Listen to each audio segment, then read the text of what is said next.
Bon ok, aujourd'hui je suis à Bastille pour essayer cette très belle R1250 RT de police. On m'a juste demandé de pas mettre les gyrophares et la sirène.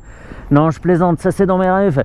Je suis bien à Bastille, chez HVR Paris, pas pour essayer à la Norden, mais sa cousine, sa grande sœur on va dire, puisqu'elle est venue avant, c'est la 890 Adventure. Je l'essaye en gros un peu par intérêt pour justement essayer de la garder en tête pour le jour où j'essaierai la Norden bientôt, pour voir à quel point elle se ressemble et sur quel point elle diffère. Pour la 890 Adventure, donc on a une moto qui pèse 196 kg, qui développe 105 chevaux à 8000 tours minute. C'est la base mécanique du Roadster, mais avec une puissance dispo un peu plus tôt, un couple dispo un peu plus tôt à 6500 tours au lieu de 8000 tours. Il y a plus de couple sur celle-ci. Et à l'avant, on a deux disques de 320, ils sont plus gros que sur le Roadster aussi, sur une jante de 21 pouces. Les pneus sont des Avon AV53 Trail Raider, un truc comme ça. Ouais, c'est ça. À l'arrière, on a un disque de 260. Je sais pas à partir de quel moment on s'est mis à faire des disques énormes comme ça. C'est fou, hein. On a là-dedans 10 litres d'essence. De l'autre côté, 10 litres aussi. Ça fait 20 litres. On est bon en maths, ça fait plaisir. Et la selle est à 85 cm de haut. Ça me paraît énorme. Je sais pas comment je vais faire avec mon 1m73. Ça s'annonce compliqué. En 2021, elle vaut 13 400 €. Elle va augmenter en 2022 pour atteindre 14 000 €. Qu'est-ce que je peux dire d'autre? Ouais, non, rien, c'est bon, on y va, go.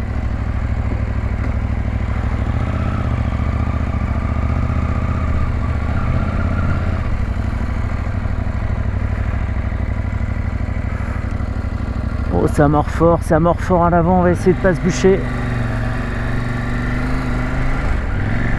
C'était pas très courtois ce que je viens de faire, je l'avoue. On a le TFT, les Komodo qu'on retrouve maintenant sur toute la gamme KTM. Il n'y a aucune surprise là-dedans, tout est personnalisable, un affichage très clair et qui bascule très facilement en mode nuit. À moindre baisse de luminosité sous un pont ou quoi, c'est d'un confort ce TFT, il est vraiment excellent. Et alors comment je me débrouille Alors attends, là je suis en seconde, première, le neutre. Ah, il n'y a pas de neutre sur les motos autrichiennes, ok. Ouais, je suis de bonnes pointes par terre. Heureusement que la selle est étroite, ça compense sa hauteur de 85 cm. C'est ce qui me faisait un petit peu flipper. Et comme le réservoir est très en bas, les masses sont super bien réparties. J'ai quasiment pas à tenir la moto en équilibre. C'est super bluffant et le freinage à l'avant est presque saoulant tellement il mord fort et vite. Je l'ai pas dit parce que c'est un truc que je dis jamais, donc j'ai oublié. Il y a 200 mm de débattement, un petit peu plus que sur la Norden 901. Et là ça sent pas trop. Et c'est pas réglable sur chaque tube, c'est même pas réglable du tout, c'est pas une suspension réglable. C'est une boîte 6, le shifter est en option moyennant un passage à l'atelier pour mettre un coup de mallette, donc c'est purement électronique, hein. Le shifter existe, il y a tout pour qu'il fonctionne, mais il faudra passer à l'atelier, ça coûte de mémoire entre 300 et 400 € je crois, comme ça. C'est du vol? Oui, un petit peu, oui.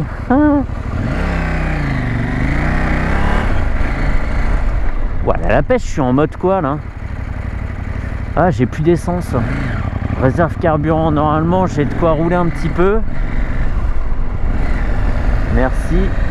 Ouah, c'est presque bizarre à balancer en fait. J'avais pas ressenti ça sur la 790.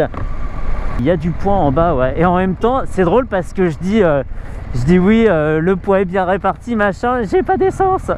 Donc en fait, j'ai que le moteur en bas, quoi. Le comportement sera encore différent si je mets de l'essence.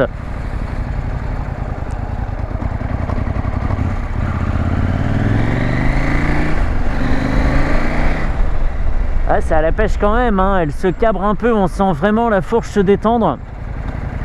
Mais elle a un fonctionnement un petit peu pas très lisse. Elle fait déjà pas mal de bruit, je trouve. Elle est assez sonore, même à des rythmes comme ça réduits, et rien à voir avec l'échappement en option Remus, puisque là on est à des allures vraiment modestes, mais on entend vraiment ce bruit de mécanique. Et ça se ressent un petit peu aussi dans la machine qui vibre un petit peu plus que d'autres. C'est un peu plus... comment on peut dire ça? Je sais pas. C'est un peu sec comme fonctionnement. Ah, je sais pas comment je peux dire ça. C'est un peu rustique, voilà, ça fait un peu moto rustique mécaniquement. Bon, je pense que c'est quand même bien équilibré, hein. Mais ça fait du bruit et ça vibre un peu. Est-ce qu'on est mal habitué maintenant avec les motos toutes lisses et toutes fades? Je sais pas.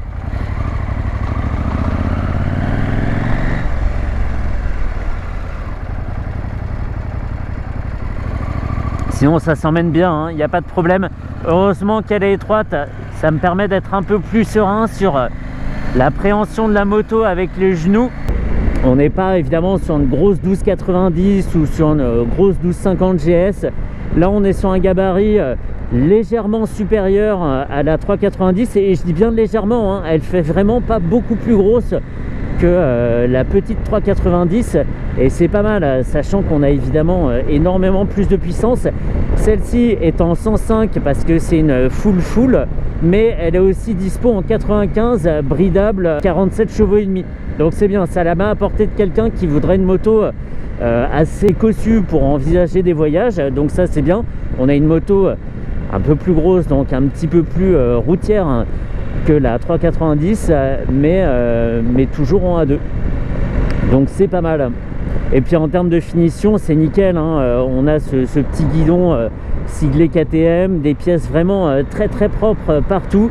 Tout est bien attaché et c'est vraiment un tour de force sur des motos où il y a finalement assez peu de carrosserie, de réussir à faire disparaître les câbles de façon discrète comme ça.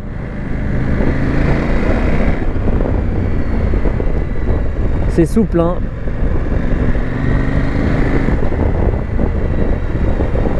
On l'a vu, l'écran a très vite basculé en mode nuit, hein, même sous un pont comme on vient de franchir. En termes de confort de lecture, c'est le top.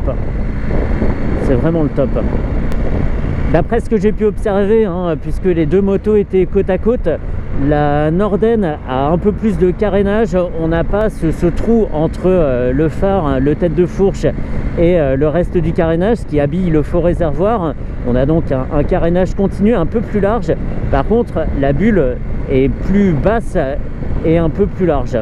Donc en termes de protection, peut-être qu'on n'y gagne pas tant que ça, sûrement aux jambes et au torse, mais à la tête, c'est peut-être pas si optimal que ça. On verra au moment de l'essai. Je le ferai un petit peu plus tard, mais je voulais l'essayer dans le 77 et pour l'instant, elle n'est pas disponible. Je suis toujours en 4 à 85 à 5000 tours minute.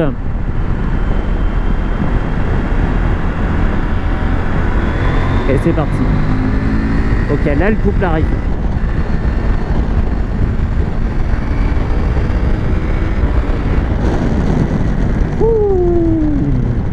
J'ai toujours beaucoup de mal à guider les trails. Je suis pas vraiment à l'aise avec cette position très droite, très haute. Et puis avec la route 21 pouces, c'est pas ce que je trouve le plus incisif comme comportement. Donc j'ai très souvent tendance à me laisser embarquer au large comme ça parce que d'instinct je me retiens de tourner, ou c'est la moto qui me retient, je sais pas. Mais voilà, alors on va se caler à une petite vitesse. On va se mettre en 6. Et là pour l'instant j'ai des turbulences sur le dessus du casque, ça remue légèrement la tête, c'est un petit peu sonore. Par contre jusqu'ici à peu près, jusqu'en haut de la visière, la protection est parfaite. Je pourrais même être par exemple en t-shirt, je pense que je sentirai absolument pas le froid puisque il y a très peu de vent qui parvient jusqu'à mon torse. Donc pas de fatigue sur les bras, et pour tailler la route c'est vraiment idéal. Ça plus les pare-mains, on est très bien équipé pour enchaîner les kilomètres. Très agréable en tout cas. Donc il faudra que j'essaye de me souvenir de ça. Bonne protection jusqu'au-dessus de la visière, le torse parfait, pas de remous, les genoux bien protégés également. C'est pas mal. C'est le genre de moto que j'aurais bien aimé essayer sous la pluie pour voir à quel point mon pantalon s'en serait sorti au sec. Parce que j'aime bien avoir du carénage comme ça et constater que le dessus des cuisses est resté bien sec. Ça prouve que la protection est bonne. Mais sinon, pas grand chose à dire, hein. C'est une moto qui plaira aux amateurs du genre, ça, il n'y a pas de souci. Moi, j'ai encore un petit peu de mal à m'y faire. Elle fait tout bien, 14 000 € et on a tout ce qui fait KTM, hein, un régulateur de vitesse, un affichage complètement personnalisé, des commodos rétroéclairés, des petites choses comme ça qu'on ne voit pas encore ailleurs, hein. Je parle particulièrement des commodos rétroéclairés.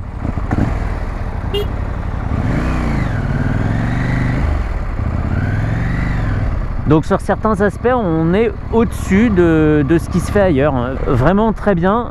14 000 €, on a le petit trail pour ceux qui veulent ni de la 390 parce qu'elle est trop petite, pas assez routière, et pas de la 1290 non plus parce que pour le coup elle serait trop grosse. Et là même avec mon 1m73 c'est parfait, c'est facile. Allez, retour Bastille. Merci Sébastien pour le prêt de la machine et le petit briefing avant de partir. Ça fait toujours plaisir, ça met en confiance. On verra pour la 901 en espérant que je me souvienne de tout ce que je me suis dit aujourd'hui. Normalement, oui, il n'y a pas de souci. Et j'ai vraiment hâte d'essayer sa cousine suédoise. Austro-suédoise du coup. Ou suédo-autrichienne. Ouais, bon, on verra.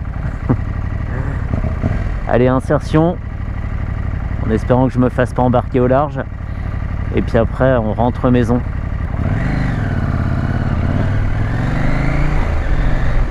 Et vas-y que ça commence, c'est terrible.